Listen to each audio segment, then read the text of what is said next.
Autre titre ce soir de l'actualité avec cette immense bousculade hier soir sur la place centrale de Turin. 30 000 supporters de la Juve suivaient sur écran géant la finale de la Ligue des Champions. En direct avec nous, on retrouve notre correspondant en Italie, François Bodonnet. François, ce mouvement de foule a fait plus de 1500 blessés et 24 heures après les faits, la colère gronde dans la ville. Oui, bonsoir Laurent. En effet, il y a autant de colère que de questions ce soir. Tout d'abord, pourquoi la mairie de Turin a-t-elle laissé entrer sur cette place autant de monde alors que visiblement aucune évacuation n'avait été prévue? Ensuite, pourquoi y avait-il des bouteilles en verre qui, on va le voir, ont fait beaucoup de blessés? Enfin, qui a provoqué cette panique? Autant de questions restées sans réponse et qui donnent le sentiment aux Turinois et aux Italiens d'ailleurs en général d'être passés à côté d'une catastrophe bien plus grave encore. Regardez le reportage que nous avons réalisé avec Valérie Parent et Constantin Pelletier. La foule, compacte, fixe l'écran géant. Soudain, comme une vague, une partie des 30 000 supporters recule violemment. Des détonations viennent de retentir, sûrement de simples pétards. Quelqu'un aurait crié « Il y a une bombe !» Les bras levés, cet homme semble appeler au calme.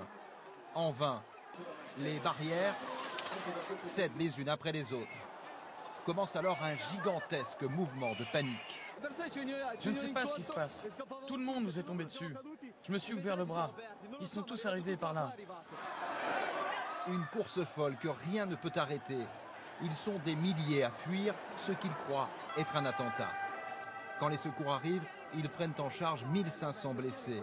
Parmi eux, des femmes, des enfants aussi. Ils ont été piétinés. Beaucoup se sont coupés sur des bouteilles cassées qui jonchent le sol. Toute la soirée, les Turinois traumatisés cherchent des proches dont ils sont sans nouvelles. Dans la panique, la foule s'est enfuie pieds nus. Aujourd'hui, les supporters sont venus récupérer leurs affaires personnelles et raconter leur nuit de terreur. Je n'ai jamais eu aussi peur de toute ma vie. C'était comme un tremblement de terre. Tout bougeait, comme ça. Quand j'ai vu des gens pleins de sang, j'ai pensé, on leur a tiré dessus, je ne veux pas mourir. Une enquête a été ouverte pour comprendre ce qui a provoqué la panique. Comprendre aussi pourquoi ces barrières d'un parking souterrain ont précipité la foule dans un piège. Turin mettra de longs mois à panser ses plaies. En France, dans 7 jours et à 20 h précisément, nous découvrirons les résultats du premier tour des élections législatives. Les